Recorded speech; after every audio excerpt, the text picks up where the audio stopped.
We have Josh back for a midweek episode.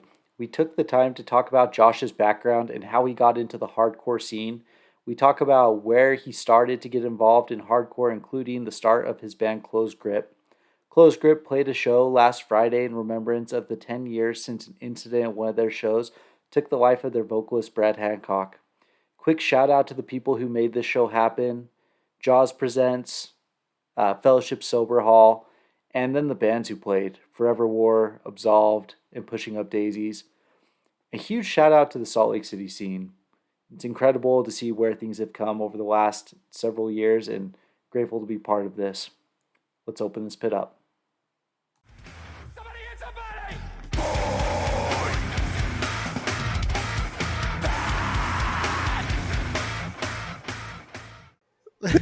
somebody! Well, welcome to this week's episode of the Pit Therapy Podcast with me, Trevor, and Kyle, and Josh. We haven't seen you in like 2 months, man. You've been gone. Longer than that. Has it? It's been way longer than probably middle of July.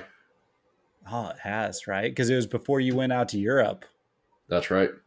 Dude, how was all of your traveling? How was your lifting competitions? How are you? Oh, I'm tired. It's nice to kind of let everything settle back down to just kind of going back to doing what I'm doing. Middle of the summer, so what? July? I think it's the last time I was on, maybe. Anyway, we took a few family trips out to Montana, Yellowstone. Went down to St. George and did the monster trucks with the kids and stuff because me and my wife were planning on going out to Europe for 10 days out there in August. We just went to London and kind of down there by Bristol and, kind of did all the scenery things, seen a lot of castles, did like the Harry Potter stuff, the rock and roll stuff. Ate a lot of bland food. Did you eat spotted dick? No. That's one of my biggest worries over there was food. So we went over there and I was like, we'll just go to the gas station before we go out for the day. And they don't sell the same kind of energy drinks, anything, because they have way more like food restrictions and health restrictions than they do in the US. So the only thing I could get was like a White Monster or a Red Bull or, coffee from the train station. And I don't care for coffee, so that I don't drink that. But yeah, it was super weird because my regular go-tos, even like just soda, they sold like Sprite and Coke and Fanta. That was it. There's just nothing. And then the food was super bland. Didn't have much taste. Like I tried an actual traditional English breakfast. It's not good. That's like the beans, toast, eggs, tomatoes. Baked beans, yeah. It's just weird. It's wild too, because you would think with like all the countries they colonized that they would have like picked up on some type of cuisine, right? Right, yeah. I did have though the best pizza I've ever had in my life was some like hole in the wall Italian joint, and it was like fire brick pizza. And I'm really upset because I'm never gonna have that again unless I go back there. But That's dope. But it did kind of get like me and my wife thinking a little bit like, is the food really that bland, or am I just so used to all of the artificial flavoring, and maybe I'm the one that's got all the problems? Dude, their food's bland. I've been there. Because you like, think about it though, like you even go across the little channel to France and it's like a culinary heaven, right? Like, So it's British people. The weather sucks, so like it's always just bland weather. They're bland people. It's bland food. Like I don't know what to tell you. Though we did catch some really good weather while we were out there. It was about 80 degrees and it was sunny. Yeah. Which they were saying they were like, that's not normal for here, so that's awesome. You got to see that. We did go out. Did you go to any football games and fight people? No, but we did go to the train station. So that was like, they said that's like the highest rate for pickpocketing is in train stations. And I can see why. Like, even the locals, you move so fast trying to catch trains left and right. Like, so when we were trying to catch our train to Liverpool, we actually missed our very last train by like 2 minutes. I kid you not. It was like some Tommy Boy shit. We were running down the freaking platform and the train pulled away. So we lost an hour, had to like jump trains. But I mean, you have like your normal trains that come from I guess like the suburbs down into the city. And then down in the city, it's more like subways, and they call it the tube. The tube runs at like almost like 60 miles an hour. And that thing doesn't stop for anybody. And they have this yellow line that sits like a foot away, and they just say stay past this yellow line. So I'm like standing right up to the yellow line. Dude, that thing like tried to suck me in because I'm looking at everybody else. They're up against the wall, and it pulls, but it took us like 4 trains to get to Liverpool anyway. Yeah, it was crazy. They're so far ahead in commuting. It's unbelievable. Even the little, so we rented, you would love this. We rented a 2-door convertible Fiat. Nice. And we drove the first day.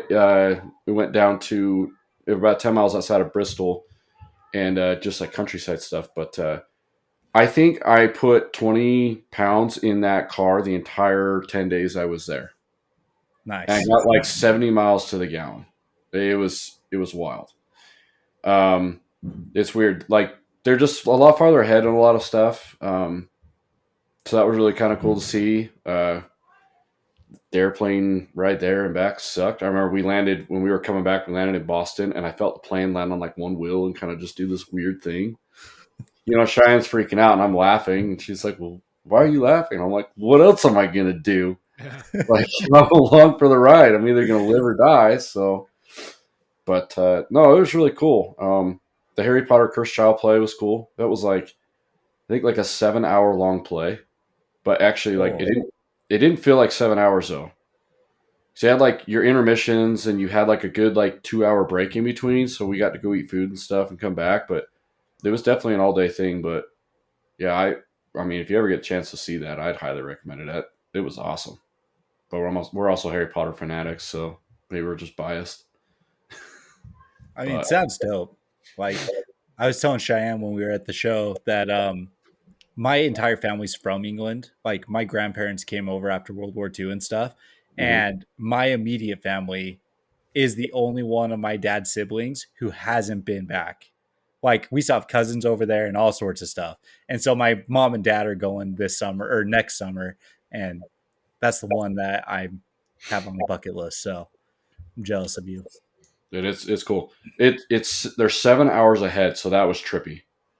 So the first day we just muscled it through. I'm like, we've got to like reset, we didn't do a hotel or anything. We got an Airbnb. So we stayed with this really cool couple and they had like this little, I don't know, like you call like a mother-in-law apartment.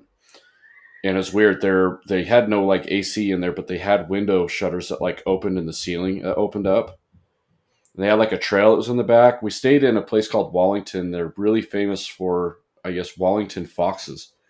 So when we pulled up to the Airbnb, it's like 11 o'clock at night, which is weird because at home it's like 2, 3 o'clock in the afternoon. And we seen a fox in the middle of the road. I'm like, dude, this is wild. But then we seen like 5 more, and apparently that's a thing. Like they're famous for foxes back there. So it was really cool to experience. Driving on the wrong side of the road is weird. Yeah. I don't know if I could do that. I mean, I would. I'd figure it out, but... So it's weird. So driving on the wrong side of the road is easy, but it's your muscle memory that's hard. It's like you come up to a stop sign and you're going to turn left. Your brain automatically thinks to look left, right? Because you're oncoming traffic. And then like the last second, I'm like, oh no, I'm supposed to look the other way. And here come a car whizzing the other way, like 1,000 miles an hour. And I'm like, and then, so it's a 5-speed manual and the gears on the floor are the same, right? But so your shifter is now on your left hand, but your blinker is still on your left hand. So I'm trying to shift and blink and do this kind of thing. I'm getting confused. It's not the other way. Yeah, it's super weird. But it was cool. I figured it out. We didn't die. I think I only got 1 ticket. They're weird too. They don't really pull you over for tickets. They kind of do like the whole like they flash like the front of the car and the back of the car and send you a ticket in the mail. But Mhm. the tickets are way cheaper over there. I think it was only like 40 pounds. So, and the thing is, I don't even know what I did. I just saw it flash and I went, well, I did something wrong there. But I mean, listen, we've driven with you enough. I'm I'm surprised sure it you was did something one. wrong. Yeah, dude. Absolutely sure you did something wrong. the other thing that's weird is I notice now, like I hug part of the lane more than the other. So like when I was driving, that's what's the other thing that's weird too. Your left lane is your slow lane and your right lane is your fast lane. It's backwards. Yeah. So that was kind of weird to get used to. So I'm like in the left lane and I notice that I'm like hugging like more part of the lane than not. Mm. Like I'm starting to drift the other way and Sean's like, you're like halfway in the other lane. And I just you don't notice that, just little things. So, Huh. but, Interesting.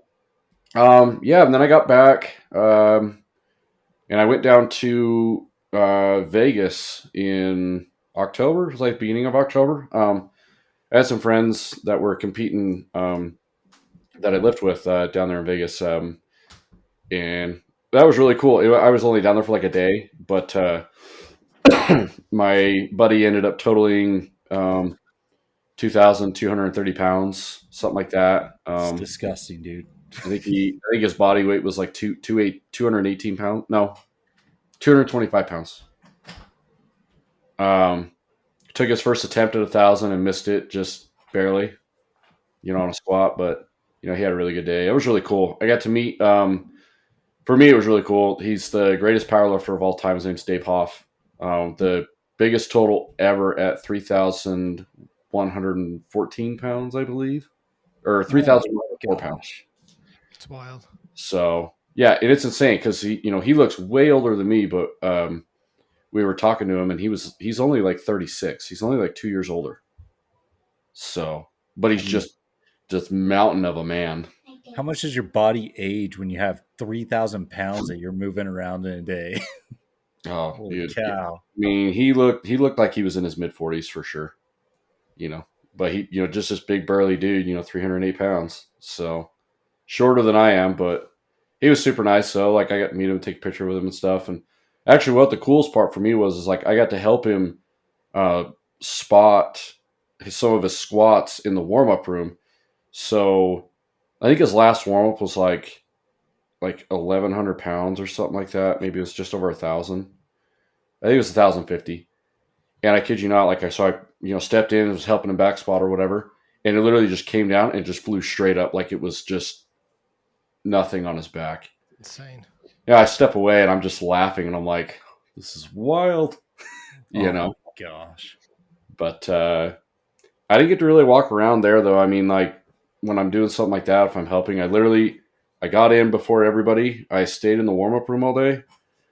As soon as it was done, I literally grabbed my bag. I got in the car. I think I got to Taco Bell like 11:30 at night somewhere in Nephi and drove the rest of the way home. I mean, like, listen, no offense to anyone in Vegas, but Vegas sucks. Like, I hate going through Vegas. Yeah, so here's what's weird. I stayed at the Circus. Have you guys ever stayed there? Yeah. In the past? It's weird. So I've never stayed there. I didn't know anything about it. I've usually stayed on the other side of the strip, but according to talking to my wife about it, they've redone a lot of stuff in there. So they have like a full on like, I don't know what you call it, amusement park inside. Yeah. Mm-hmm. I don't know if they had that before, but it looked all fairly like renovated. And then they had like a huge splash pad in there for kids and water slides and a pool and all this stuff. I was like, if I don't know this was here, I would just stay here with the kids if I have to, because Vegas is usually like that midway point to go to Disneyland or something like that, So, but yeah. Anyway, I came back and I competed a week later.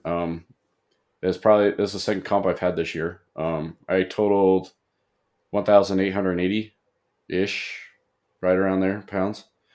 I squatted my first 800 and benched my first 500, and I just tied my best deadlift at like 573, something like that. So, but I came out uninjured, not hurt. So I've been getting back into training, and it's kicking my ass.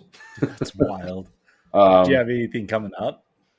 I got some ideas, but I'm more just right now. I'm just trying to get back into it and just trying to like see where my body's at. I picked up some new gear from one of my buddies that I used to train with. So he's said he was done with it, so I picked up a different kind of bench shirt from him. I kind of want to see what it does or whatever, and I think it was 606 on it, and benched that last Saturday. So Dang. I felt it's definitely cheating. I'll throw that out there. Like I can't do this raw, but I mean it's fun though. It's fun to play around in. Yeah, and then we just went to Disneyland a couple weeks ago. Yeah, for Halloween.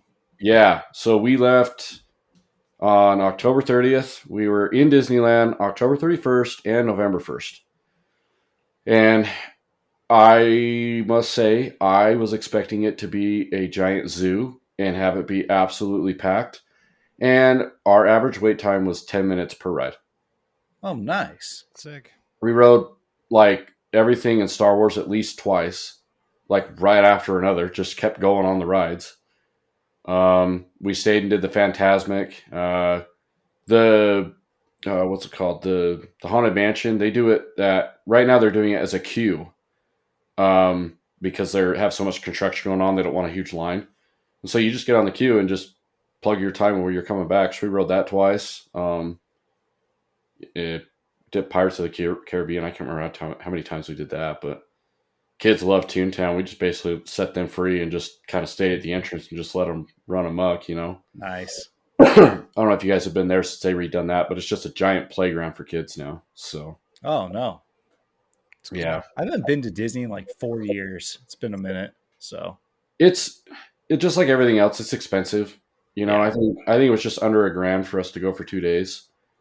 yeah. But like, it is one of those things though. Like your kids are only like young at that point in time for so long, and there's just things in Disney where like if they grow out of it, they miss it, and it's just done and over with. So, especially like Toontown, like as soon as your kids are like 10 and older, they're kind of like I'm sure your oldest is kind of getting out of that phase. Where Oh, you're yeah.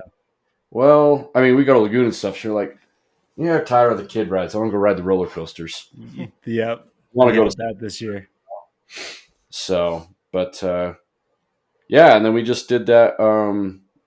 My old band Close Grip just played a 10-year reunion show this last Friday. Yeah. And dude, we're gonna talk about that, but we're gonna get to it because I want to spend some time on that. So before we go that way, what have you guys been listening to, or what tours and stuff have you guys been seeing coming out? I don't know. I saw Armor for Sleep is doing 20 years of the Good album. What to do when you're What dead? to do when you're dead? Yeah, They're coming with Boys Night Out. yeah, it's a weird lineup. Yeah, they're coming. I did buy tickets to Silverstein and Thursday in February. You got those? Yeah, it's like what is it? The 25 years of something. Yeah. I'm going to Saves the Day next week with Census. Yeah, I'm going to that one. I'll be there. Which, by the way, I've got an extra ticket that will be going up. So there'll be a giveaway happening for a ticket to Census Fail and Saves the Day. Yeah, I think the Counterparts tour got announced. Oh yeah, that looks was Counterparts. Was it Pain of Truth on that one? Yeah. And there was another band that was good too, but I can't remember. Foreign Hands. Yes. Oh, that's right. Mm-hmm. I haven't seen Foreign Hands. That's a band that I do want to see. They're very good live. Did you see they released the bands playing for the children this year? Did you see the lineup? I've seen the lineup, but you'd have to refresh my memory. Dude, it's like Gorilla Biscuits, 100 Demons, Mind Force, Comeback Wings. Kid, One King Down, Never Ending Game, On Broken Wings, Big Boy, then a bunch of other bands, but like It's gonna be a bloodbath, man. Yeah. Wow. That's a wild lineup. Have you ever? So, Or I guess you guys haven't been out to a For the Children out in LA show, have you? No. They're pretty wild. They're pretty fun. Is that the one? That was the one that you told me about that you took to Cheyenne to, right? Yep. Okay. Yeah, we played that one in 2016. That Yeah. was the Warriors. Yeah, Oh, that's right. yeah. Those LA kids get down. It's a party. Dude, so set your goals, announce another show with the Warriors. Yeah. That would be awesome to go to. But Yeah, it's a Cali show. I'm not going to work my way out to Cali for that one. yeah. I did see Koyo is coming through Texas, but not here. So with the you're story welcome. so far. Yep. Yeah, this guy I'm friends with down here is asking me if I want to go, and I just don't know if I want to pay like $60 for pit tickets, and then that's just not the environment I want to see him in.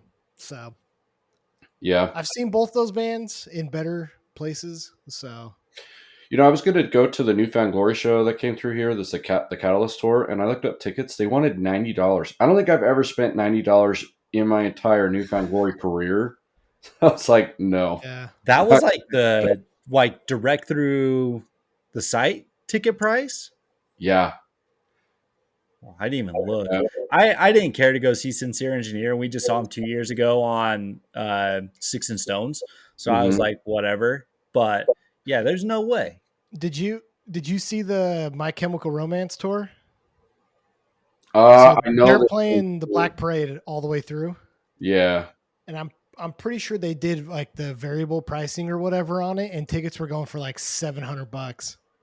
I don't doubt it. Stupid. You see, when they did their reunion show out there in LA, dude, people were paying money to go see. Really? Yeah. It's wild. Well, like, there was a lady I work with that went to that Newfound Glory show, and she was like, yeah, tickets were like $90. Her and her husband went. So I'm like, there's $200.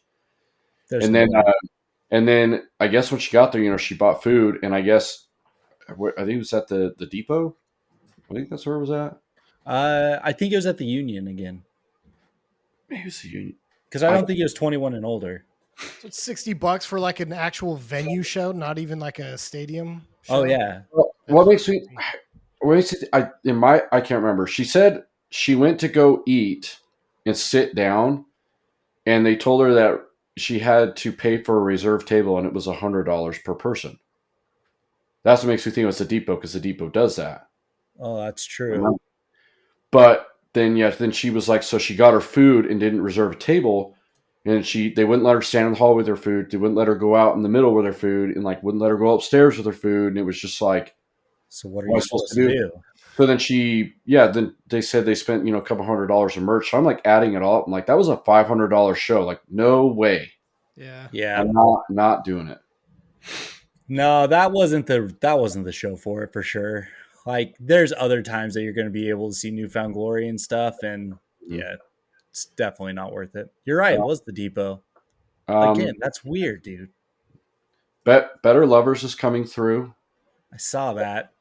So I bought their vinyl because I love the album artwork. The album itself is not great. Yeah, I could see that. Have you listened to it yet? No. When we went and saw what's Keith's band's called? Mini Eyes. Mini Eyes. I don't know. Just kind of like watching them. Like I just kind of put Better Lovers like kind of to the wayside, because when I saw Mini Eyes live, I was like, this could turn like closer to Every Time I Die more than Better Lovers, even though it's not the same guitar work, but just Keith's live performance. Yeah, the presence is insane. Like, you can still tell it's there, even though it's different. But yeah, I know there's a lot of shows coming up in the spring between March and April. Corona's coming. I can't remember who with though. Oh, I saw that. That's right. Who was that with? Throne. No Cure, Burials, and Heaven's Gate. That's right. Yeah, that's gonna be a heavy show. I know. That's a Metro. I know. Allegedly trying to trying to get that to not be a 21 and up show. Yeah. Trying to get it moved, but we'll see if I've that heard happens. that too. Listen, man, like made it happen with the Pain of Truth and Dying Wish, though. So we'll see. Yeah. You never know. But yeah, I don't know. In terms of like music that we've been listening to, I was just telling this to Kyle. Like I've been sick for the last couple days. And when I get sick, dude, I don't really like listen to music. I don't know what it is. I don't know if it's the pounding, if it's just the rhythm and stuff like that. Like I can't. So I haven't been listening to a ton of music lately, but well, the last couple of days. But what about you guys? Kyle, you've sent me a couple of things. Yeah, did I? I think so. I don't know, dude. This week's been kind of a blur. My wife's been out of town, so like I've been on like kid duty and stuff, and it's been crazy. That's all good. What did I send you? I don't know. Sucker Punch had a new song. They're cool. Yeah. I swear I just sent you guys stuff today too, didn't I? Maybe you sent me. Maybe it wasn't recently, dude. Maybe I'm out of it. Oh, it was something. Never mind. I saw that too. That's between me and Trevor. Sorry, guys. Oh man. Let's just say, look, I'm on like this really weird corner of Instagram. All right. And some of the bands that are popping up, it's just like, what the hell am I even? It's like listening and watching. Like I just sometimes you just see stuff and you're like, I literally could not tell if it was a joke or real or if it was artificial intelligence. I don't know. But yeah. It was great. It was great. We'll send it to you, Josh. But so today, like you alluded to, you played that show, Josh. But I always wanted to take a little bit of time. We've talked to a lot of people, and Kyle and I are just kind of idiots. You know what I mean? You actually have musical experience, right? You've toured in some bands. You've played in bands they've recorded and stuff like that. When we talk like these nostalgia bands, we usually rely on you and we talk to you about like how the recording and stuff happened. So without people like not quite understanding who you are, I wanted to go a little bit through your background, but then in addition to that, talk about the Closed Grip show because of the significance and the importance that it had for the Salt Lake scene specifically. Mm-hmm. It was incredible. Anyone who wasn't there who is part of the Salt Lake scene, I'm sorry. Like you guys are going to miss out forever, but it was a night to remember for a lot of people. So before we get there, where did you start with guitar and what was like the first band that you participated in? Man. So I wouldn't say that I got into music by choice. My parents growing up basically gave me and my brother at the time. So we didn't adopt my sisters till we were older, but they basically gave us the ultimatum: you either pick a sport or an instrument. And at the time we didn't like know, but like later on we kind of learned like that was their way of keeping us busy so we didn't get into trouble. And obviously that panned out real well.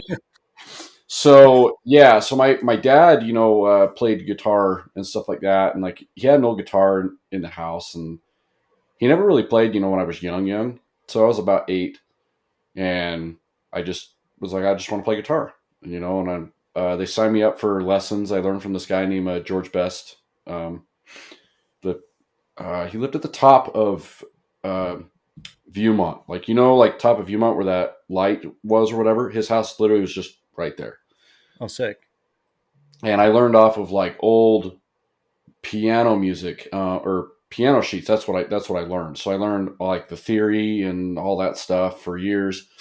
I learned off stuff like old Chet Atkins, Les Paul, Mary Ford, Simon and Garfunkel. And then, my dad had a huge influence on me through like listening to stuff like, Pink Floyd, Elton John, Billy Joel, the Beatles, Jimmy Page and Led Zeppelin and just all of that.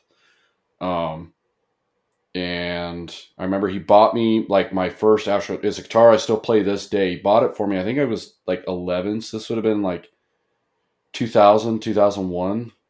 And it was an American-made Fender Telecaster.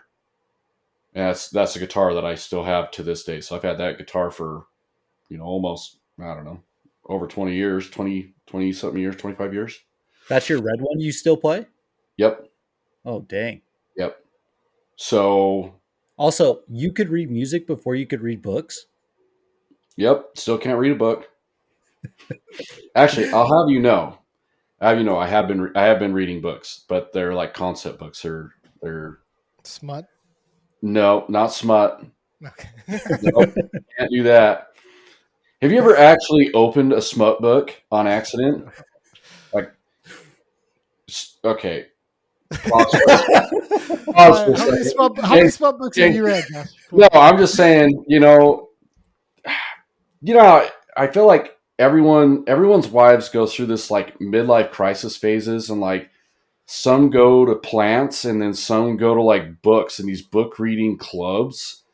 Sometimes they do both, and it's just like one hits first for the other. So like, my wife's into plants and now she's like into these books, and I'm like, do your thing. Like, books are cool, and then books start rolling in. So I got this whole like bookcase now, like in my kitchen, just full.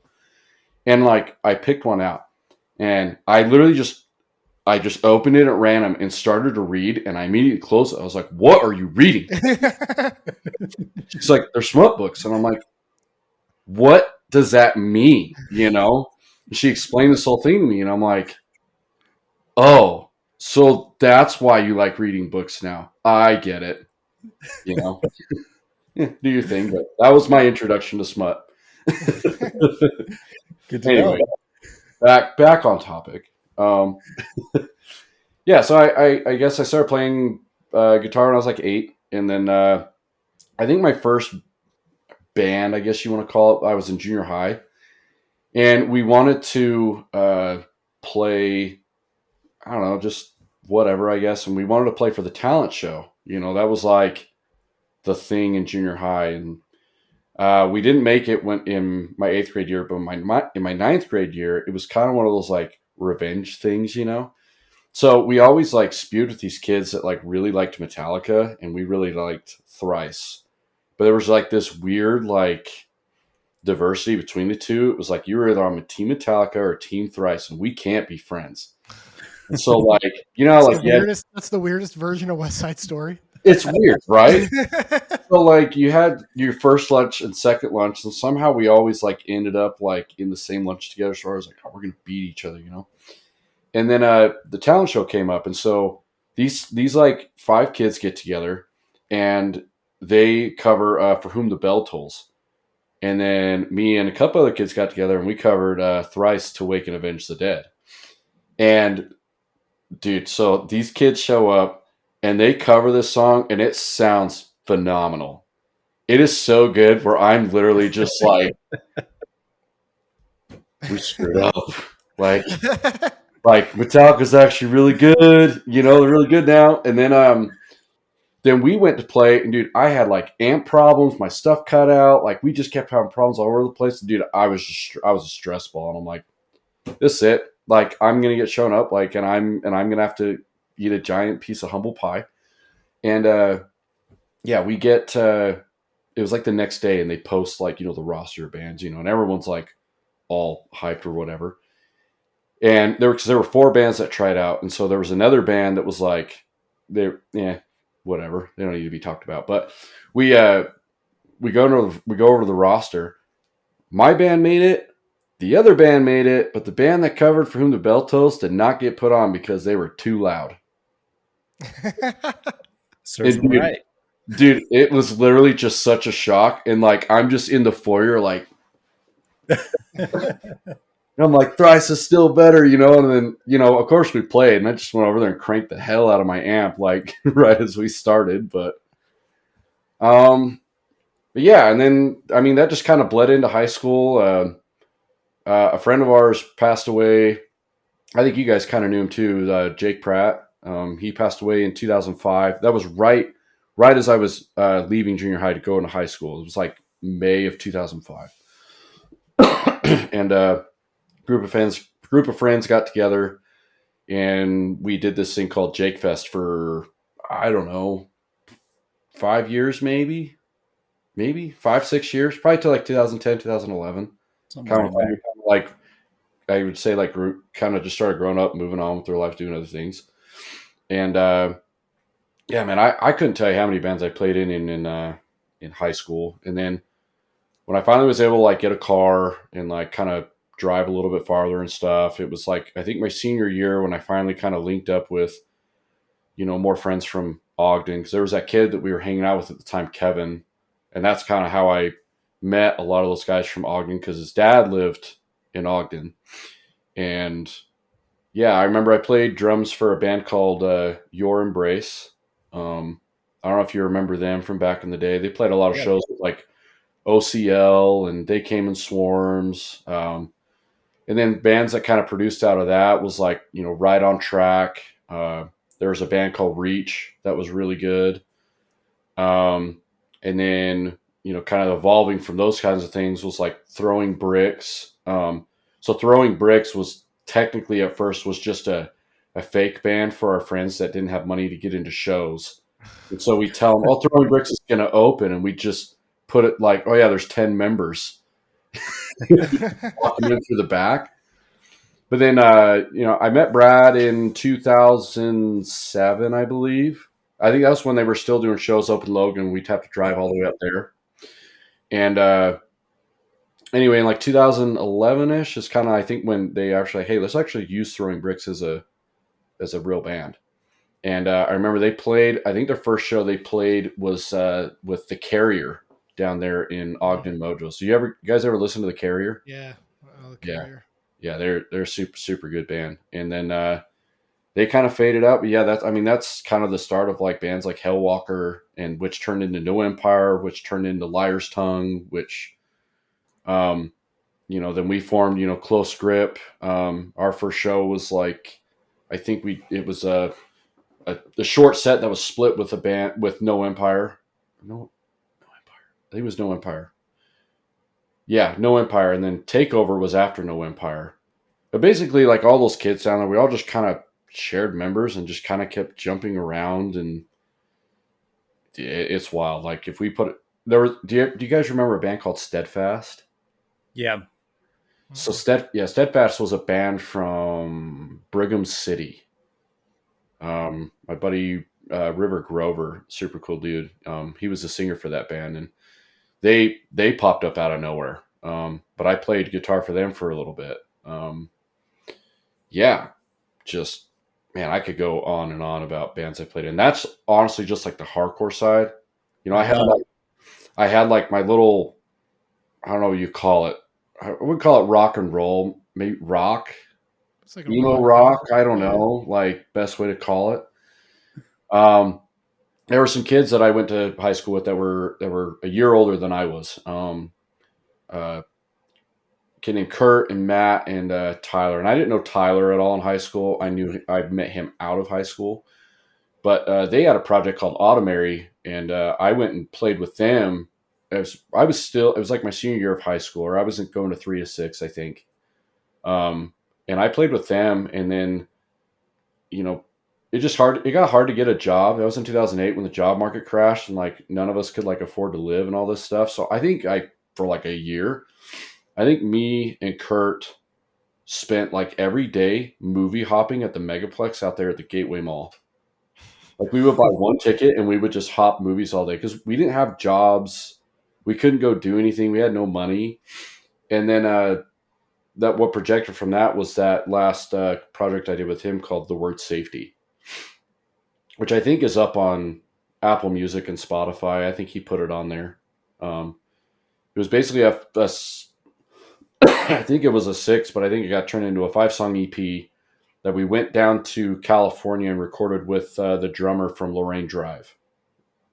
And we did that, but like it never went anywhere. We just couldn't find members, and life just kind of got ahead of us. And I started working and started having health problems, and he just kind of moved on, and we're still friends and stuff, but yeah, it just I've done a lot with music. I couldn't even tell you everything. So, listen, the first time I watched you play was with the Automary. We saw you play with the Automary, I don't know, quite a few times. What was the transition though? Because you were in, like we were just saying, that kind of emo rock, post-hardcore rock type of vein that was going on in the late 2000s. What was the transition from that to hardcore? I think a lot of it had to do with me trying to find a different influence. So in like 2000, so this is my junior year, 16 going on 17. Uh, so my full like sophomore year, because you guys were still in junior high, I had a lot, dude. There was not a day where I don't think I went to Viewmont and the foyer did not smell like axe and weed. Yeah, every day. I remember having to hold like friends, like punk jackets and everything else while they're going in getting searched by the school cop. And like I never hated anybody. Like we were always good friends. They always treated me well and like, like, but like at the same time, I didn't like party. I didn't do any of that stuff. Like I didn't care if they did. That's their choice. But like but I couldn't be around it. And then I started watching, friends like now they're in like DT and they're falling off the bandwagon. And now it's like not just weed. Now it's getting into harder stuff. And now a lot of my friends I was friends with in my sophomore year did not make it to their junior year. And it was just kind of like, dude, I need to make like, a change. And so Enter Trevor and Kyle. here comes Trevor. Yeah. Here comes Kyle and Max there in the That's true. in auto shop class. Here comes Anne Juliet into my ears. So yeah, so I remember I went to I went to a Silverstein show and It Dies Today played. And that was kind of like, I wouldn't say my introduction because I had seen The Bled before, but I was kind of like, you know what? Like I kind of like this aggression. Like I kind of like letting this stuff out.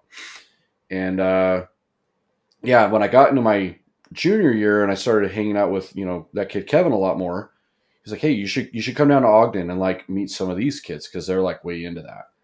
And I remember meeting my buddy Court and my buddy Jake and, kind of conversing with them a little bit. And like, I don't know how they didn't like beat me up like the first time they see me because I looked like a total wiener, Oh, yeah. still trying to like figure like my shit out. But like, I remember I went to a show at the Ogden Country Club. Did you guys ever go there? Mhm. Yeah, that was the venue right after Boombox got shut down. So I went there and I remember I got checked pretty quick. I got kicked so hard in the stomach. That's probably why I have health problems now. But like I remember I got kicked, and I literally just took a step back and was like, I just need to kind of like watch, because obviously I don't understand any of this, and everyone's like tight knit, and I'm the outsider coming in. And then I remember they were started throwing shows at the Farmington Elementary, and I remember. It's funny now because that's like where my daughter goes, and like so we went to this their movie night that they have. I don't know if your guys' kids' schools do that, but they do like movie nights on Mondays. And I'm just sitting in the gymnasium and I'm just laughing, and wife's like, "What?" And I was like, last time I was in here, I was throwing spin kicks, Yeah. And it's funny too because I actually played the talent show in 4th grade there. And then I played there again when I was like 17 in a hardcore band. And now I'm watching, Bluey with my daughter in the same gymnasium. But yeah, no, so the show got booked up there. I think it was Under the Rising Tide. They came in swarms. Man, it wasn't Fire in the Skies. It was the band before them. I can't remember what they were called off the top of my head, but and then I just started trying to figure out how to mosh, and like it's as dumb as cliche as it is, but everyone does it. You know, I go home, stand in front of the mirror, and like start doing it, see if I look like an idiot, like trying to mosh the songs to see if it makes sense. And then I started kind of going to like bigger shows. Like I know I know we started going a lot out there to the Saltaire. Like I remember seeing like As Are They Dying or Haste the Day. I started kind of drifting towards like the harder shows, and then I remember that same kid Kevin. He was like, "Hey, have you ever listened to like this band called Cherem?" I'm like, "No," you know. And he's like, "Oh, because the Cherem CDs you used to be able to buy at Graywell," and I was like, "Oh," you know. And I started listening to it. It's like, "Yeah, this is like Salt Lake hardcore," you know. And I'm like, "Oh, so this is what I have to like to be accepted," is the way I took it at the time. You know, and I remember listening to it, and to be honest, like, it's funny because I was talking to Tommy Green about this. I was like, it was hard for me to get into this kind of stuff, not because I thought it was terrible, but when your brain is trained to hear like very well produced music, like massive production, and like everything's in tune and all this kind of stuff, and then you go from that to just like, nah, man, we just turned our shit on and pressed play. Yeah. it was a huge shift, but I remember like, you know, at the time, you know, trying to go to shows, like you kind of had to pick what shows to go to like not like get, well, fights were always going to happen, but to not get beat up, you know? And so it was kind of like, okay. So I started going to shows out at the Ritz, bowling alley. Did you guys ever go to shows out there? Mm-hmm. Yeah. Yeah. I went to a lot of shows out there, and I got to see a band called Means. You remember them? They were an old face. I think they were an old face down band. Man, they were so good. Just like traditional hardcore to me at the time, anyway. I got to see Amir before they blew up. On Broken Wings when they were still like very, very active. I got to see Rhinoceros. Rhinoceros was kind of like an introduction to like seeing like generations older than me at shows. And I remember, dude, there was this guy that used to come to shows. He's from Idaho, but dude, he kicked me at least 3 or 4 times, like in the stomach. I'm telling you, this is why I have stomach problems. I remember getting kicked down to the ground, and I was just like, dude, I can't survive this, you know. And then I remember going to, I think it was Sleeping Giant, Starkweather, Reflect, and oh man, there was some other band I can't remember. But I know it was those 3 bands for sure. And that was a huge introduction to hardcore for me. You know, because I had listened to Sleepy Giant plenty of times. But like I never ended up getting around to seeing Reflect until then. And then Starkweather, I think that was the only time they've ever played here, and that was really cool to see. But yeah, like I started kind of transitioning and falling away from like the rock stuff just because like I started getting more into like doing it for the music and not like pay to play. So like, you know, the guys I was doing the rock music stuff with, they're really cool, you know, but I just wasn't down to like sell 30 pre-sale tickets to play a show, you know, and I just wasn't down to like be working for the man when really the man should be working for me. Like, you're the promoter, I'm not.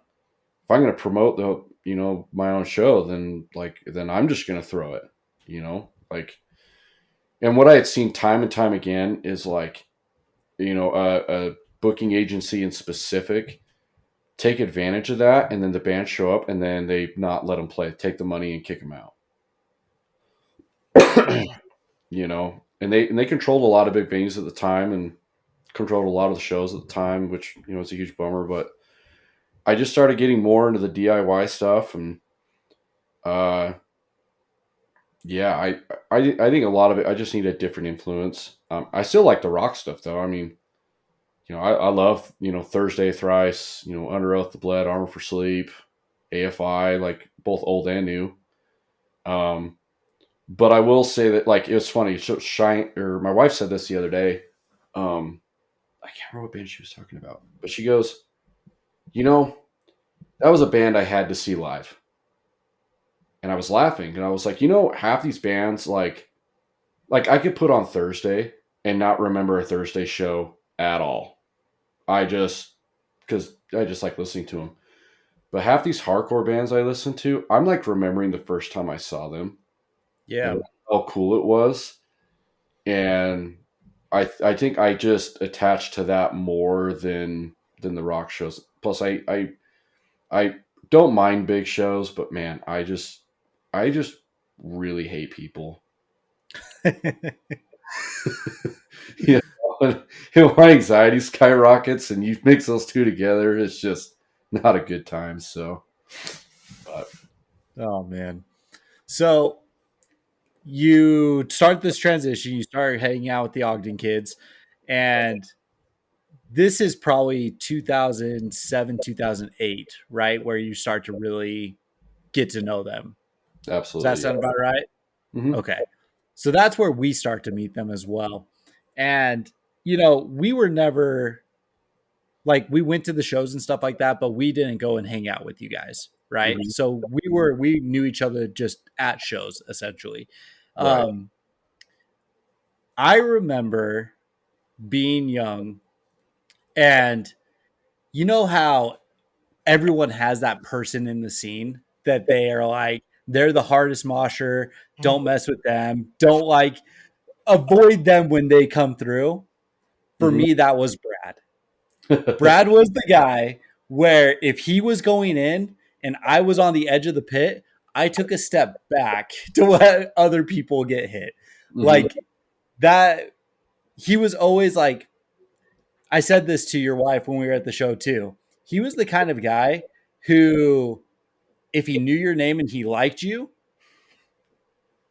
he would joke around with you. He'd have fun with you. He'd do everything with you. If he didn't like you, you had to watch yourself. And if he didn't know your name, he could care less if you were there. Mhm. And so, like, there was a couple of times where, like, I just, you know, off the top of my head, chatting with Brad, and like him just kind of like at least laughing at something or joking around, where I was like, okay, he's not going to intentionally go out of his way to hit me on this show, you know, and feeling just a little bit more reassured, you know. So you start Close Grip. What was like the start of Close Grip for you guys? So before Close Grip, it was Throwing Bricks, and so guitar player for Throwing Bricks at the time, he was starting to get busy. Like he had his kid, and he was tattooing and things like that. And so he was kind of moving on. Like, hey, you should come play, you know, Throwing Bricks. And so I remember me and Brad and our other buddy got together, and we started, you know, jamming in what was known as the Clinton House. Have I ever told you guys about the Clinton House? I remember stuff about it, but Oh man,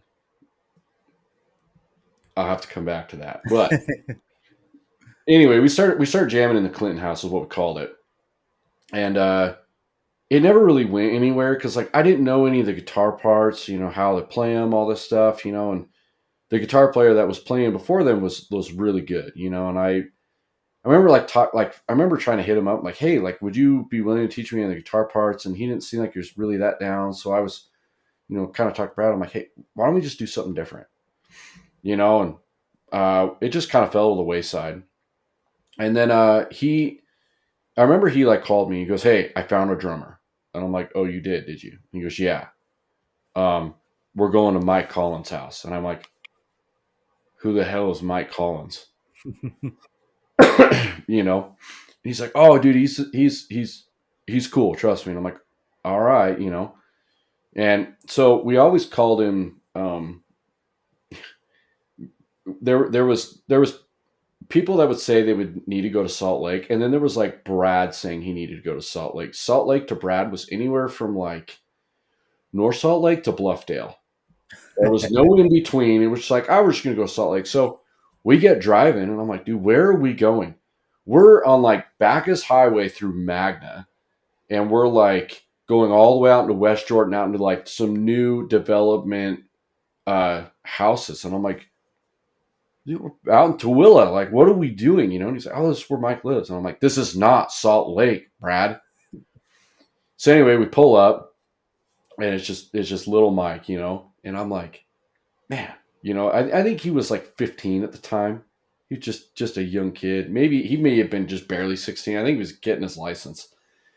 And we pull up, and I'm like looking at Brad. I'm like, I'm not saying he's not cool. I'm like, but you sure like we're not like gonna terrify him? Like we're bullying him into something that he can't say no to, you know? 'Cause that's kind of what it felt like a little bit. But anyways, we just started jamming, and I remember I think we were at like Arctic Circle, and we were throwing out band names, and like I think I casually threw out the name Close Grip because like I think I was talking about whatever workout or something like that I was doing, something stupid.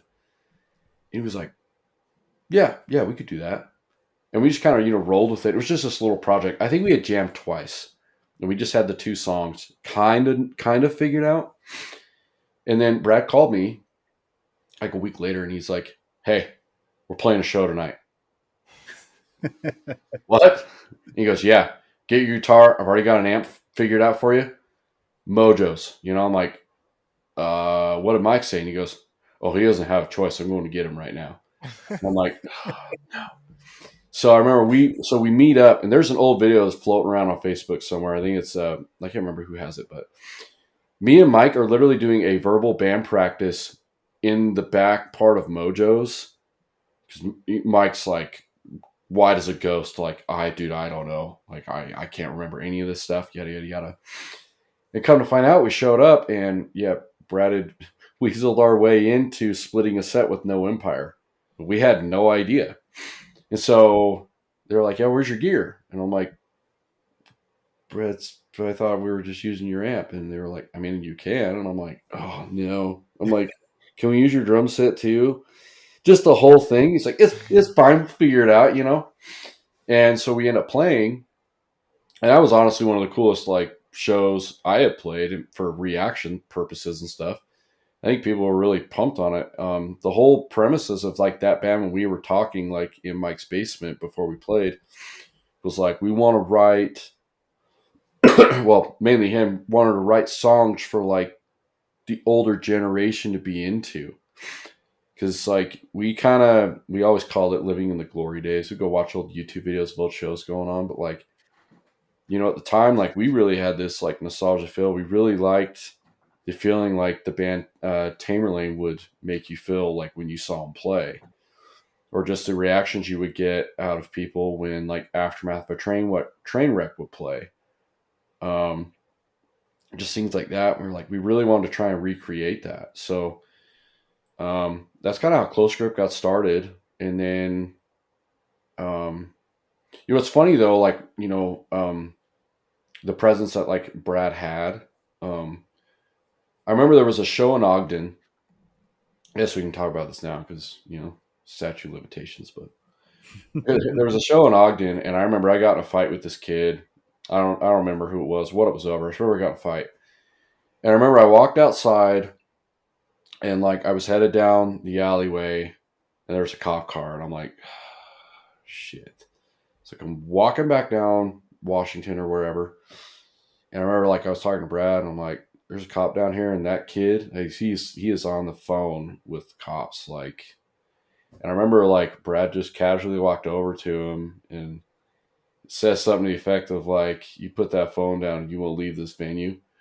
Just kind of like that, like, you don't call the cops, like it's done and over with, like back off. And the kid literally just turned his phone off, put it in his pocket, and everything was good the rest of the night.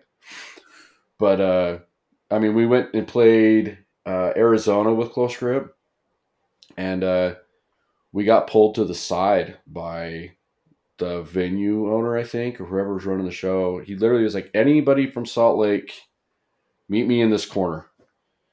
I'm like, okay. I think like there was like 2 or 3 of us from each band that came over, like, what's going on? And the guy literally was like, I know how you guys roll. Don't destroy my venue. And then he walked away, and we all just kind of laughed and went, we're getting in trouble. We haven't even done it. No band has played, But he definitely carried that presence. Like you were saying, like I've seen that. I saw a lot of times people come up and try to like be cool with him to like not get in a fight, and he'd smack their hand right out of their hands. Just, I don't know you. get it the hell out of my hair, but The one story that I have of Brad that I'll always go back to is we were sitting there, we were talking, and there's like 4 or 5 of us, and we're sitting there, we're going around, we're just chatting and stuff, everyone's laughing, and all of a sudden Brad just disappears. And the next thing I know, he has some kid by the shirt and he's hitting him coming through the crowd. And everyone's like, this is before the show, mind you, before any band has gone on, like anything has happened.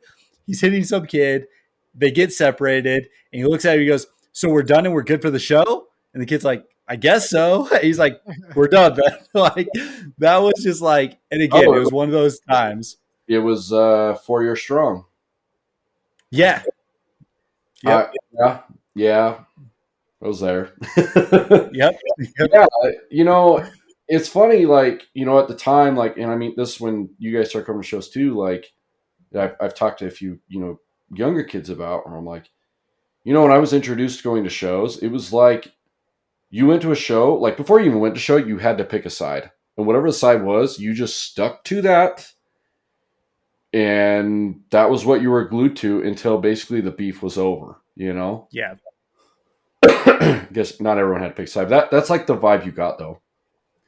I mean, we were lucky enough that I feel like we didn't necessarily have to pick a side, but when push came to shove, we jumped in with Ogden.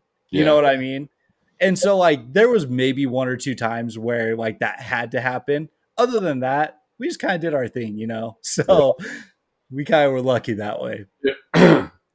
Well, it's funny and that's how, like, a lot of things would go, because they're it's a lot more now, but people would talk crap on each other, through the internet, through text, or through a previous show, and then they would meet up and they'd handle their stuff and they'd just go about their day. But I would say he was the most genuine. He was a very genuine person. I know a lot of genuine people now, but he was either going to give you the shirt off his back or take it off your back. There wasn't really an in between. So my grandpa passed in 2013. I remember him, like, calling me to, like, get me out of my house and, like, hey, what do you need? Hey, I'll come over. Like, let's go do something. We spent a lot of time up at the U of U, me, him, and his brother-in-law, Braden. We would just, what are we going to do? I don't know. We're just going to get our skateboards and we're just going to take the bus to the top of the U and we're just going to ride down. And that's just that. I mean, we did that for weeks, at a time, where we would just go ride downtown. We didn't really have a plan. We'd just go skate around, get the cops called on us, get the security chasing us out of places. But, yeah, it was funny too. So I was talking to, I'll just say his wife. I don't really know. They weren't married, but might as well. Yeah. But I was talking to Mariah, and because when we did that show, so Sonny came out. He's 11 now. Yeah, 11. And we were like, you probably don't remember us, because we keep in touch, but we don't, like, they just do their life. And we were gotten to talking about it, and we were like, yeah, we used to take you to the skate park all the time. And Mariah was like, I always wondered, like, how you guys watched him. I'm like, oh, we would take turns, but somehow Brad's turned into like 20 turns, while the rest of us turns into like a solid 10, But yeah, like, I remember we used to, like, we put Sonny out, or he would put Sonny out, on the grass or whatever. And then we'd all take turns. So, like, I'd watch him for like 10 minutes. And then Mike would come around and watch for 10 minutes. And then Brad would come around and watch for 10 minutes. Just fun stuff like that. So there was definitely a side to him I don't think a whole lot of people, like, got to see. And, like, if you were one of those fortunate ones that got to see that, like, then you kind of, like, saw, like, the bigger picture of him. But I mean, yeah, if you just met him at a show, I mean, even his, like, demeanor, I probably have the same kind of demeanor sometimes, but you just saw him and you were like, I see this dude at every show. He knows a lot of people and he's tough as nails, So yeah, it was definitely one of those where you're like, that's one dude you want to be on the same side with if something goes down. Yeah. So, I I mean, I don't know. We don't have to get into this, but so it was 10 years ago that the incident happened. Mhm. Unfortunately, Brad passed away. It was at a show, Mhm. and it sent waves through the Salt Lake City scene. Mhm. I remember getting a call. The one thing I can't remember, I don't remember if it was you or Tyler who called me because it was the next day. I want to say it was Tyler who called me and told me everything that had happened. And I remember being shaken by everything as well. Um, it was at that point in time, the scene was pretty split up here in Salt Lake. You had the Ogden kids, you had the Salt Lake kids, you had all sorts of stuff going on. From that point, what have you seen over the last 10 years in terms of like the scene coming together and like how has things changed? I would say I think so. I think the split, honestly, with like Salt Lake younger kids and the Ogden kids, a lot of that was actually mended by like 2009. Um, Pretty much like all the bad people just kind of weeded themselves out, and then everyone was pretty good for the most part, and they just kind of built on the relationships of that. Um, yeah, because I would say around like 2012, so me and Brad started really kind of hanging out a lot more, and then in 2013, I think I was talking about this the other day with my buddy. I can't remember, but all my years are starting to blend together. But I think it was in 2000, very beginning of 2013, that our buddy Garrett passed away, and then it was just kind of like a couple months before him, it was our buddy Nate Pechtel that passed away, and then the incident with Brad happened, and then it was like a year later, our friend Jordan passed away, and it was just like hit after hit after hit of like these close friend groups we all had. So I think that sent a lot of like PTSD through a lot of people.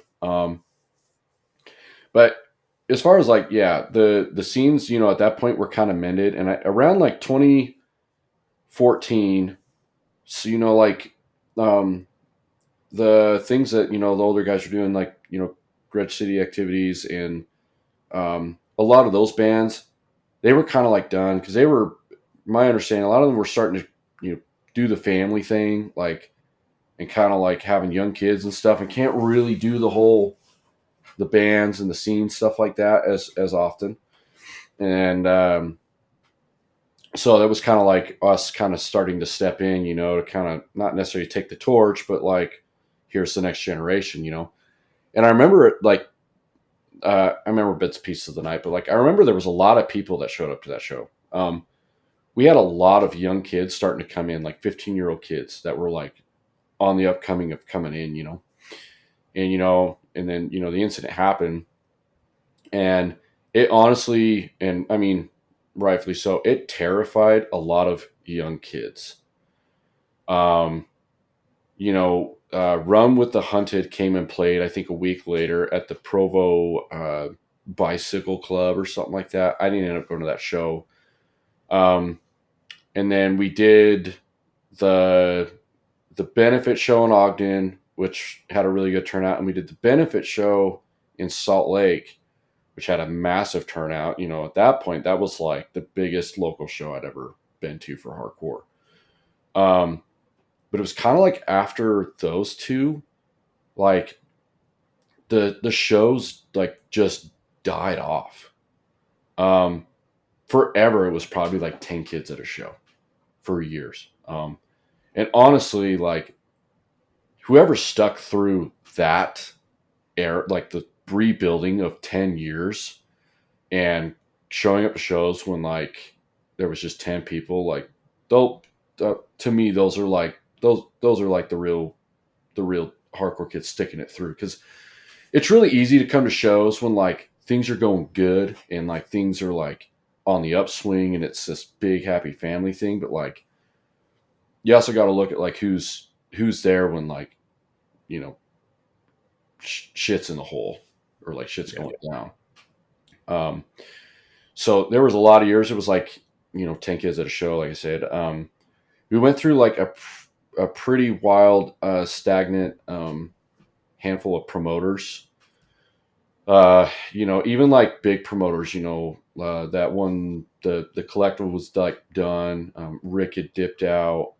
So it wasn't even really any shows going on, and then they tore down in the venue in bricks, built it with apartments. And then a lot of these DIY venues just kind of disappeared. So we started throwing shows out of this place called The Underground, which was tied into, it was weird. It was tied into Downtown Music, which literally is just a business ran to host bands that need a place to practice. And somehow we swindled a way to get one of them to open up one of the rooms to play shows out of. That's how they covered their rent. But they hosted a lot of bands out of there. But there were, like I say, there was a handful of promoters that came in that tried to be like the next big thing, and just, dude, they rummaged it, man. I mean, like they had like Backtrack come through in Bane and stuff, and like terrible turnout, maybe 30, 40 kids.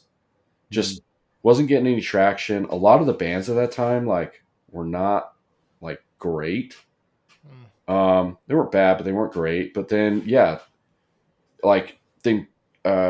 Crow Killer starts in we started, I think, at the very end of 2015.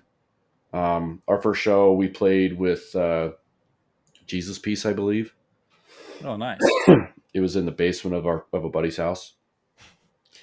And then, with the connections that Blake's had, over the years, we got to play, things like For the Children. We were able to be on the same, or the label, Mike Hartsfield's label. I can't remember what it's called. But we were able to go out and play with bands like Strife. You talking New Age? Yeah, New Age. So we were able to play with bands like Strife. We went to This Is Hardcore, and then we got to do the tour in 2020. But yeah, like even like we would go out and play shows like out of state, and they were usually better than the ones in state.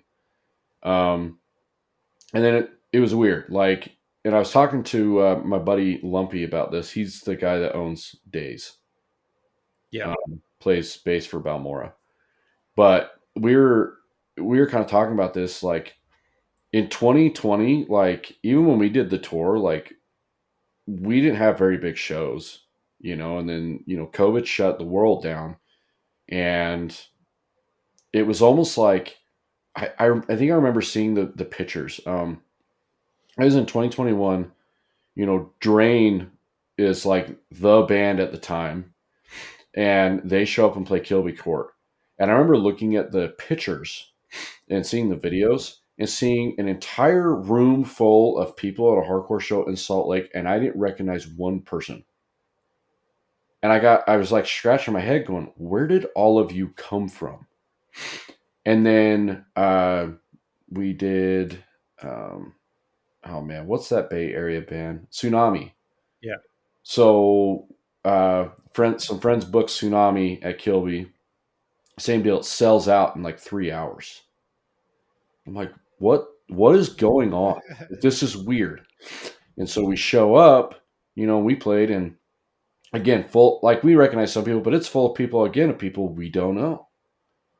And I'm like, man, this is super weird. So, and it's just been gradually getting bigger and bigger and bigger, and kind of not really dying out.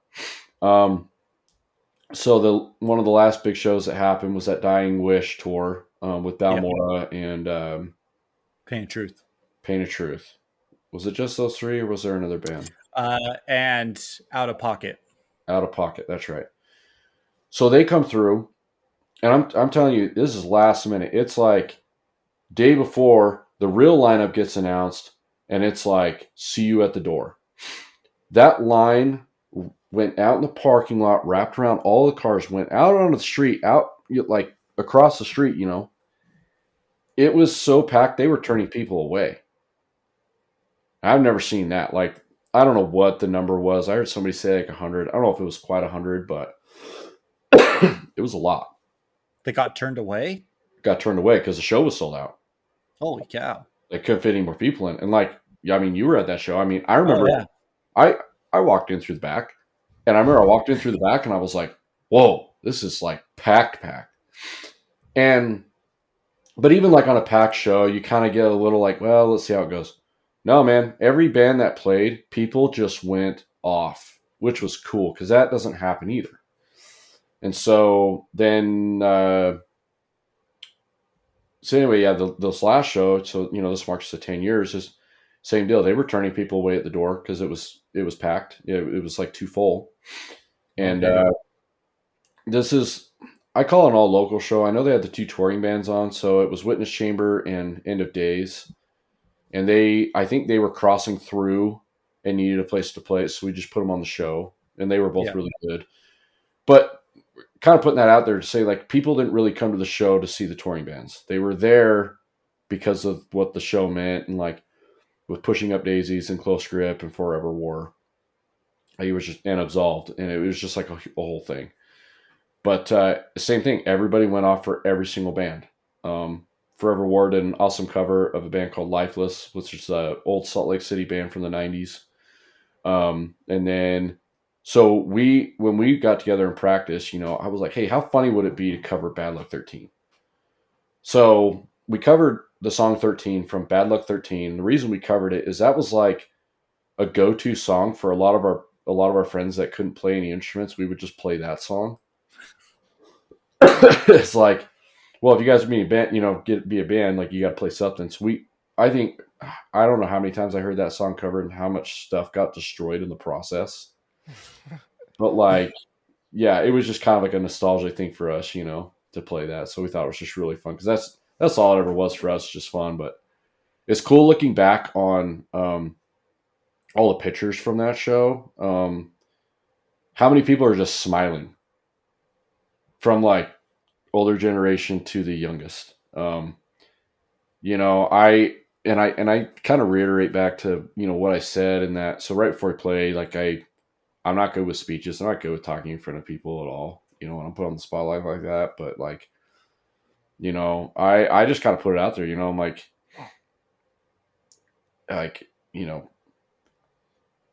being violent and being what you think is tough, like, might sound cool to your friends or like your ego at the time because that's all you're feeling.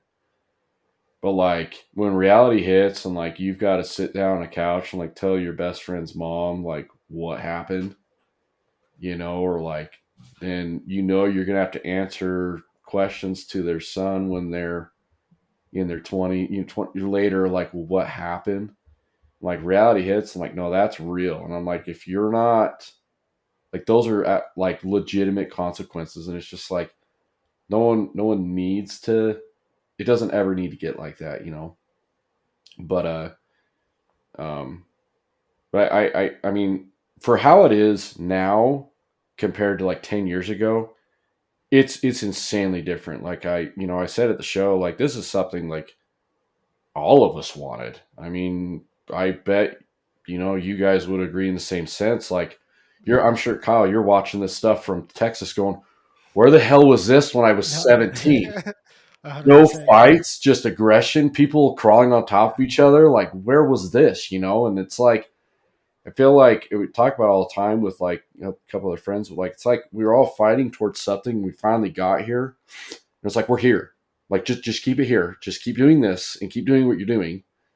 Like, don't ruin it for other people. Don't like think you need to get in like a giant, crew to like take charge of it or anything. Just let it be. Like, not everybody has to get along. Y'all can go home and like hate each other at home or whatever. It's like, if it's really that bad, go outside, pop a few off at each other and come back in, like, whatever. I was like, but we're all here for the same reason. We all want to see the same band. Like, we've all got mutual friends. Like, it is what it is.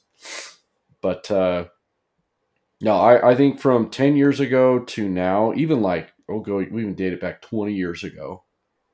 It is healed immensely. And I just hope, it stays healed, if that makes sense. Dude, it really is awesome to hear that because me and Trevor, the past few months have been able to talk to like some pretty cool bands from around the country. And literally every single one of them, especially bands that have been around for a little bit, have those stories about Salt Lake. It is just like, they're like, it was fun. Like kids would go off, but it was like, you never knew what was going to happen. And it sucked. It sucked for the bands, you know, because shows would get shut down or whatever. And so like, it's cool now to hear newer bands be like, oh, I can't wait to go to Salt Lake City. Like, I know it's going to pop off. It's going to be fun. The shows look sick. And so it sucks not being there, but like, you know, it's a part of my legacy, whatever scene that I end up in or whatever. Like, I still know where I came from, and you know, I'm proud of the scene where I grew up in, you know, so it's cool to see that it's thriving now.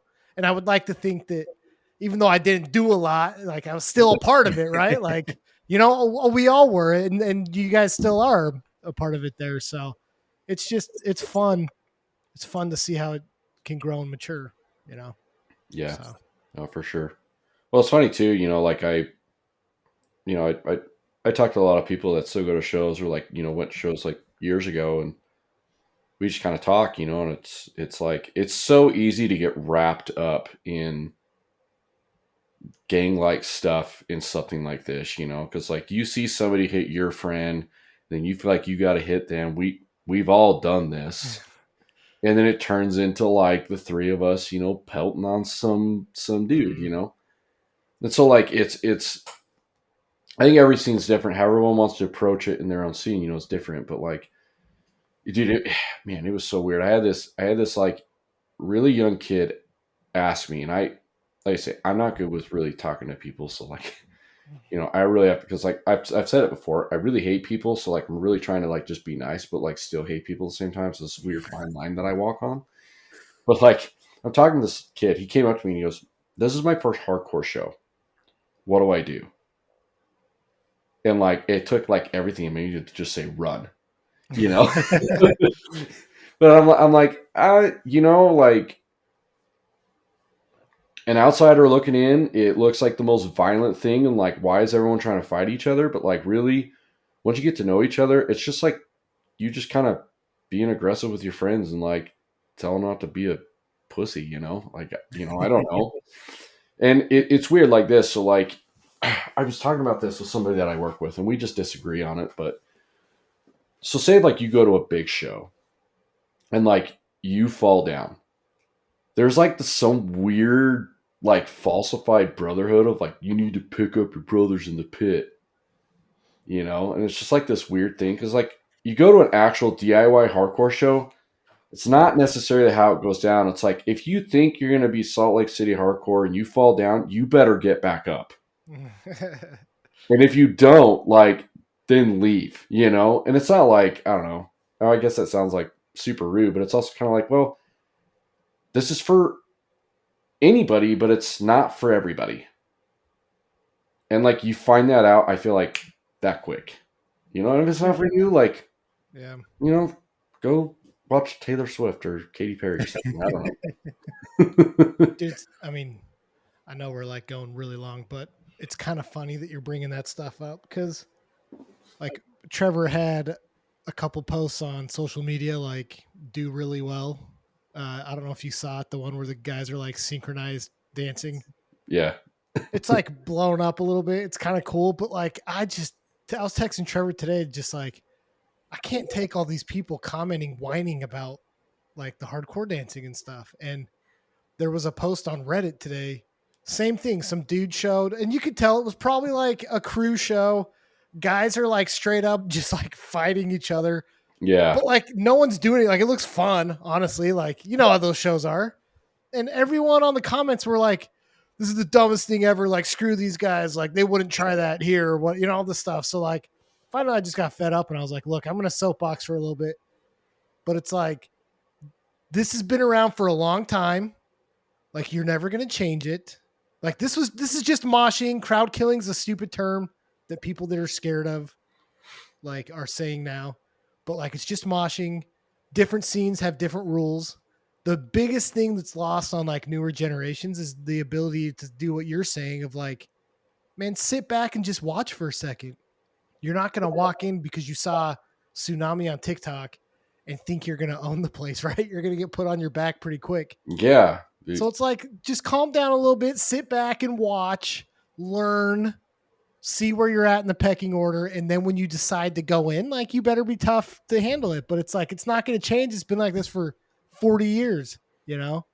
Well, So it's funny that it was a couple shows ago, but there Tsunami played, and one of my buddies stage dived, and he took some girl out, broke her arm, or no, broke her leg. It was her leg, Oh. and then the boyfriend or whatever like sought him out and was like, "You're dead the next time I see you." And so like, what do? We like all screenshotted it and just like reposted it on our Instagram saying like, "Ooh, Mr. Tough Guy." yeah. It's basically just one of those like, look, I'm really sorry that your girlfriend broke your leg, but I'm not sorry because she went to a Tsunami Hardcore show show. standing in the front and shit happens. I don't know. Yeah. Tell your girlfriend to not do that. So like at the show, they set up tables for the AA meetings. By the way, the show is at a place called Fellowship Hall. They do AA meetings, which is pretty cool. Yeah, So massive shout out to a Fellowship. lot of the times we're waiting for the AA meetings to get over, and that's why shows happen to start. But they move these tables around the entire venue. They stack them up. So Forever War's playing is like the first band playing at that show, and the table gets moshed into. My wife is standing on top of the table, and she like fell off the table, like just disappears. Because in the next day, she's got like bruises on her side. She got a massive bruise on her calf. She's telling me she fell off this table at the show. Well, I'm not like messaging somebody saying, "You're dead next time I see you." I'm laughing at her. I'm like, "You should have sat behind the merch table." And her response was, "Well, I wouldn't have been able to see anything, But it is kind of one of those things like, yeah, man, like, if it ain't for you, don't come back. Like, we're not going to miss you. You're not going to miss us. We'll keep that mutual. Like, but I really hate people that show up to a hardcore show and then start just like running their mouth about how stupid it was. And I'm like, you're stupid. Yeah. Like, If I want to beat the shit out of each other, I'm going to do it. Okay. it's like, Go. we all like, I won't even say it. Dude, so I was explaining this to some friends in the neighborhood and stuff, and I was just like, because I like jacked my hand up at Furnace Fest. I don't know how it happened. I think it was just a weekend of combat, right? Like, just jacked my hand up, and I was trying to explain to them, and they're like, "It's stupid that you'd get hurt doing something like that." And I was like, "Look, if I was playing church ball or like a sport and like sprained an ankle or took an elbow to the face, you guys would be like, oh, like that's fine. Like that's acceptable." So it's like, what's the difference here? Like I'm just doing it to music, like Yeah. people, I don't know. People are so quick to judge, and it's like, there's violence and everything. At least this one's agreed upon, right? Well, it's like even just dangerous. My brother sent me this video of this kid. They took, I don't know what they took. Somehow they got 100 octane fuel inside of a canister, and it blew up like a bomb, and it caught him on fire. And so he's rolling down this sandy mountain, but it's gas. Like, you can't put that out. And so a bunch of people run up and they smother him with all this sand, He has to go to the ER, and he's got all these third-degree burns. And, like, they're just telling him, like, oh, this canister caught on fire, caught me on fire, whatever. I'm not saying they just set off a bomb up there at the sand dunes. And I'm looking at my brother, and I'm like, I guess there is kind of like stupidity and violence and everything, So I'm like, because like I've talked to him, like, yeah, man, you should come to the show with me. And he's like, I just don't want to get in a fight. I'm too old to be fighting. I'm like, well, I'm too old to be setting bombs off in the freaking city. I'm like, but we're both going to do stupid things. So you just come with me. Yeah. But yeah, dude, I took my longboard out and jacked my leg up. It's like, I might as well do that at a concert. Like, it's fun. Well, it was fun seeing Tyler. I haven't seen Tyler in a minute. The last time I talked to him was when he was on the pod with us, so that was fun. Yeah. But I don't know, man. Overall, this last like year and a half, that we've been doing this and I've been going back to shows, it is night and day difference. Like you said, from when we were younger to what it is today, the respect in the scene. And listen, maybe I'm naive to what's going on because I choose not to be involved in anything. I don't care about drama at this point. I don't want to hear about any of it, but it does feel a lot more like everyone's there. Everyone's getting along for the most part. No major big deals. Since I've been back, I've seen like one fight. I've seen a couple punches thrown, but like one fight, that's it. And granted, the kid deserved it. But overall, the show last week was incredible. I said this to you when you were done. I miss seeing you like that, man. It's so fun seeing you play. You're so happy up there. Everyone loves the bands that you played with and everything like that. So it was a ton of fun. Shout out to Joz for putting that on. Joz Presents. Shout out to Fellowship. Shout out to Forever War who opened. Absolved. Then it was Closed Grip. And shout out to Pushing Up Daisies for coming back together and getting that thrown together. And the End of Days and Witness Chamber for showing up as well. It was an incredible turnout. Again, it's a night that not many people are going to forget, kind of thing. And I'm glad that I was a part of it. So, yeah, cool. Real quick. Well, screw you guys and your stupid scene. So, well, real quick because I forgot to say this. The Clinton House. The Clinton House. Okay. For anyone who's made it to this point. Okay, just real quick. The Clinton House was a place that all of our friends lived at least one point in their life. So Brad lived in his parents' garage, and he had no heater, so in the winter he would go live at the Clinton House on the couch. And then like they all worked at a lot of our friends worked at a place called Autoleave, and they worked a swing shift. And so there was like 10 of them that all worked there, and so they'd all go to work. They'd all come home at the same time. I think a few of us almost set the deck on fire, almost caught the house on fire. We shot a mattress. We decided one of our buddies I think he weighed probably close to like 400 pounds at the time. We wanted to see if he jumped, if the entire floor would move. And so we all went in the basement and he jumped as hard as he could. And we watched the whole floor just. Oh, Tyler did a front dive out of the front window. We threw a couch out. That was big. We were big on taking couches up in the mountain and blowing them up. And the best part about it is like all the time they're like, how many beers did you have? And I'm like, oh, we do this totally sober. Right. We have worse problems than you think. Yeah. That was the cool man. Good stuff. Yeah. Well, thank you for going over all of that. That was fun. I don't know how to wrap this up other than we'll just catch you guys next week. All right. See you guys. See ya.